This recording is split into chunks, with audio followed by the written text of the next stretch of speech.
I'm Craig Macleod and welcome to Drift My Ride. Today we've got Monky London's D1SL S15. The S15 was produced from January 1999 to August 2002 and was the last of the S-body lineup. This generation of Silvia was only sold in Japan, Australia and New Zealand, but was available as a grey import in most other countries. The S15 had the most aggressive styling of the S platform and is the rarest of them all. It was based upon the S14, so shares the same underpinnings as its older sibling. The S15 came with an SR20 DET with an upgraded ball bearing turbocharger and produced 250 brake horsepower. Mr. Monky London, How or you doing? Toby. Toby, yeah, that's my real name. That's your real name. Thanks for coming along. My pleasure. Thank you for inviting me. No, it's no problem. So, you've brought us along what? Nissan Silvia S15. And this is like quite a special one, isn't it? It is. It used to compete in D1SL Japan, which was the street legal class. So it basically had to be road legal to conform with the rules. And it was built originally by RYO Japan. And then it came over to the country about 3 years ago. It went through a few erratic drivers, Dan Brown, Jacko, and then it got to the most erratic driver, me. But yeah, we had a lot of problems with like reliability last year. As you've met Dave from Garage 21, he took me on board last year, sponsored me, and then he's sort of got the car to where it is now. So it's come a long, long way. So what was it when you got it? What kind of a state was it in? Yeah, Did it have the same body kit, or have you changed like everything? Yeah, body kit was the same. Originally, the engine was quite similar. It's a stock SR20 with a slightly thicker head gasket, just to lower the compression ratio a little bit. And it ran originally in Japan. I'm not sure what it originally came over, but Jacko put a TD06 on it, which was a good turbo, but it was a little bit laggy, so you didn't get boost about 4,000 RPM. Right, okay. So it felt very quick, but obviously you had that sort of real surge of power. But now we're running a GTX 2867 Gen 2, which is a roller bearing turbo, spools a lot quicker, and obviously now we've got boosted about 3,000 RPM. Oh, that's good. Oh, miles better, yeah. Much better, Little bigger power band for you to play with. Yeah, exactly. You don't have to do the 3-pedal dance no, as much. And 72 clutch kicks to keep hitting the rev bands. But now this should be able to compete with sort of cars with higher performance, with more horsepower, purely because it's sort of so quick in between the gears. So, what have you got managing everything here? It's on a Apex E Power FC. Power FC. Is it a J-Detro one? Is it a map sensor? It's a J-Detro, so it's map sensor. It's got rid of the original MAF. Cool. And it's been mapped by Martin, very famous chap at MB Automotive. Awesome. Yeah. So have you got, what kind of booster are you running? At the moment we're only running 1.2 bar. We're finding anything over that, the engine's a little bit low on compression, and we're starting to get valve bounce. Oh, okay. So the plan this year, I've actually got another SR20 on the side, so we're going to basically rebuild that, do some head work, get some cams, forged pistons, forged rods, all new bearings, rebuild it on the side, then chuck it in here, and then we can start running some proper power. Cool. So what are your plans for the car? Are you just this like a play thing? Are you planning on doing some competition stuff? Not in this car. I've got a Mark II JZX 100 coming over from Power Vehicles, which you guys can do a review on when it comes. Awesome. That'd be cool. Yeah. So that's going to be more sort of form like a competition car. For now, this is going to really be sort of like a practice car, not a missile, because it's too nice for a nice. But yeah, this is more like a practice car, and then eventually I'll probably compete in the JZX 100. Money permitting. See what happens. So I'm talking about how nice it is. So what kind of kit are you running on it? Yeah, originally it just had a Vertex kit all the way around, so Vertex front bumper, side skirts, and rear bumper. Since the car originally came from Japan with this GP Sports kit on, which the original guy Jacko had sitting in his garage. So I rang him up and said, "Have you still got the old kit?" Which he said yes. So I went and bought the whole kit for 100 quid, which is a massive deal. Thanks so much. 100 quid for the whole body kit. What did that include? That was front bumper, side skirts, and rear bumper. No 100 quid he did it That's for. Yeah. Amazing. But I will be honest, the front bumper I wasn't keen on. It makes it look it looks like a frog at the front. It's got a very long sort of nose. So in the end, I'm actually now running a Vertex replica. So I've got an EP Racing front bumper with some extra canals on the bottom and some side canals as well, just to sort of tie it in. Yeah, there's lots of little sort of trick things that are doing, lots of little bits of kind of aero things that really make it stand out. Makes it a lot wider as well. Yeah. The other bad thing is that's lots of stuff to hit and break. We've got all that these, you do that. Nah, never. We've got all these little fiberglass little winglets which look fantastic, but yeah, if you do touch them on things, they do seem to explode. Yeah.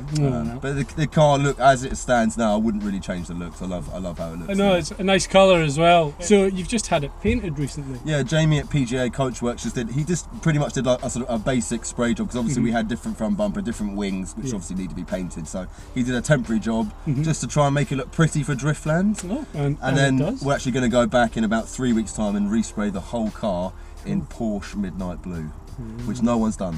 And it's a 993 colour from 1994. I'm a massive Porsche fanatic, so I'm going to be painting it midnight blue. So you're not going to just jump on a Porsche and do skids in it? No. If Porsche want to put me in a car, Phil, I'm game, man. Yeah, that's bring that for a review too. We'd love that. I think if you can't afford a Porsche, just paint your car a Porsche colour. Why not? And pretend. So suspension-wise, I think you've got Geos. Is it Geos all round? Geos front and back, and then we're running Driftworks CS2s as well. So Driftworks GeoMasters, Driftworks CS2s, and then we've got hard race arms all at the back.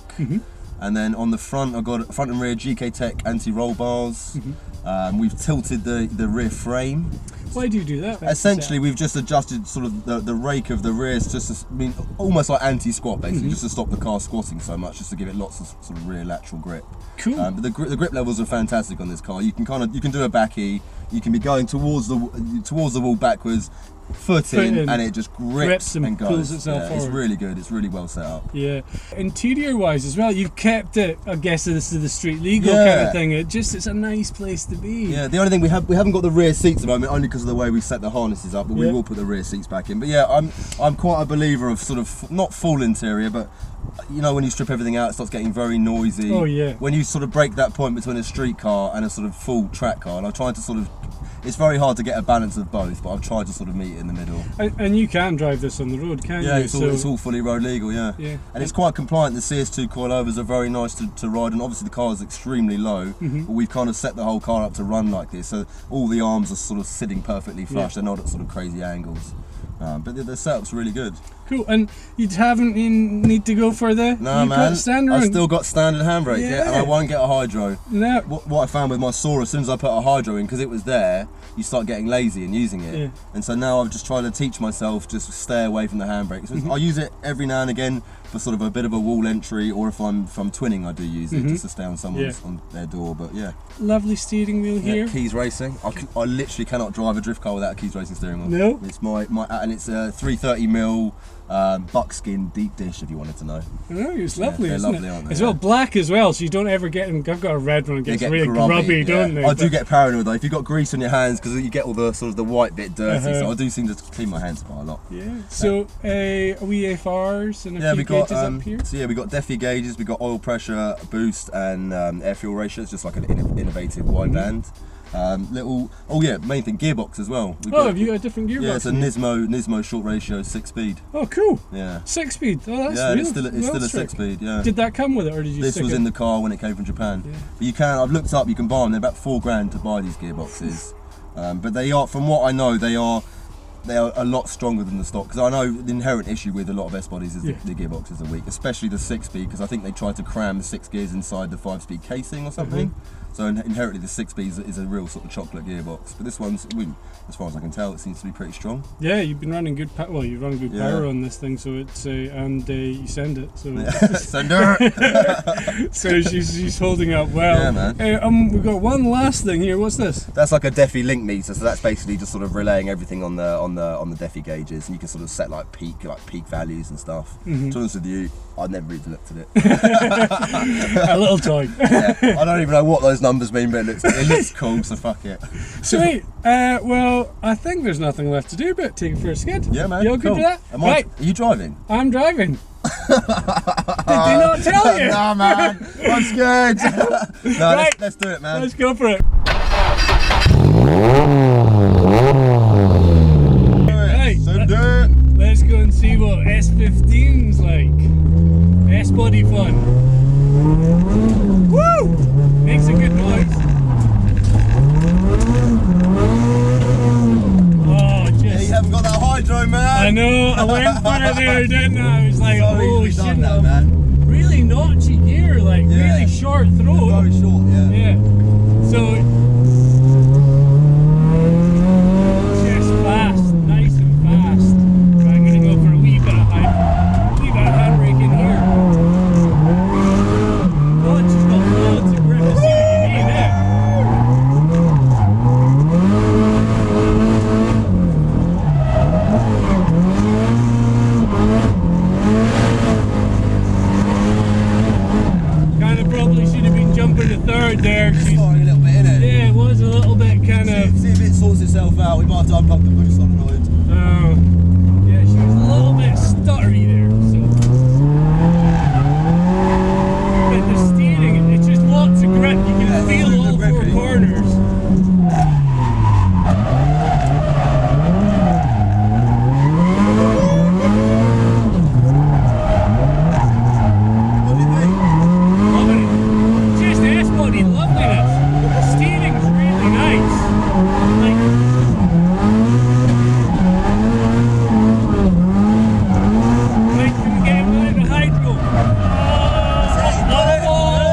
grippy? Yeah, You like it? Nice bit of grip in there as well, and the steering as well on full lock. Super responsive. Yeah, it doesn't notch you or anything.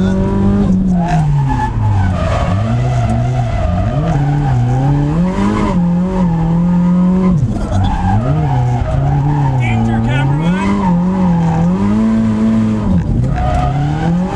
It transitions really nicely, and then it settles into the steering.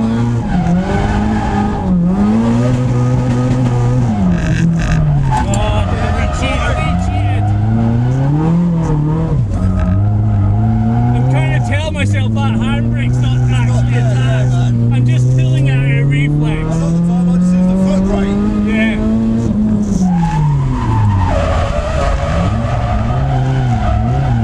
Send her a bit deeper in there. Yeah, just lovely. Yeah, and when you get on, when she gets on rest, you just grip.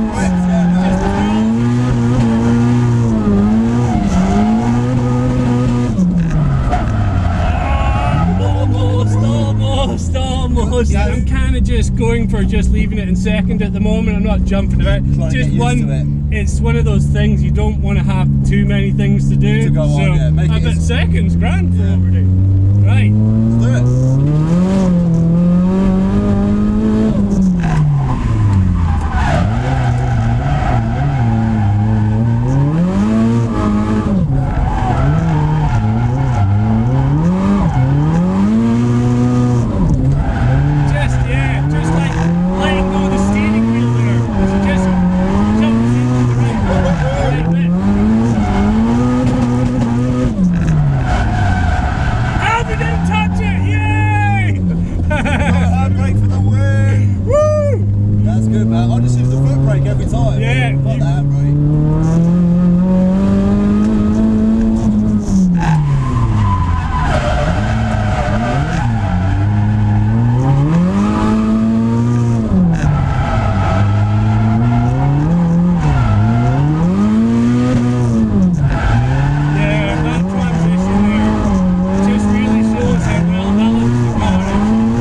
Absolutely well done. I'm so glad you like it. He set it up really nicely.